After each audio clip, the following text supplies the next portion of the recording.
Hello and welcome to the first PA Pages how-to tutorial for 2018. In this video, we are going to have a look at how to create anchors within a Microsoft Excel spreadsheet. So to get started, what you need to do is create your spreadsheet.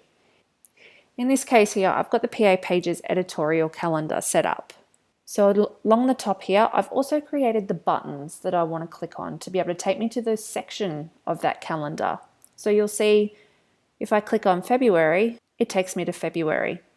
So to create these anchors, once you've created the buttons, all you need to do is just go to the button, right click on your mouse, click Edit Hyperlink, and then type in the cell reference. If you want it linked to another page within the workbook, you can select the worksheet here. So what we'll do first is we'll just go down to March and we'll just find out what the cell is that we want to land on. So in this case, it's B76. So we'll go back up to the button, right click, edit hyperlink, B76. And we'll just make sure that editorial calendar is selected and then we'll click OK. Once you've done that, you might need to change the formatting. So we'll just quickly do that here.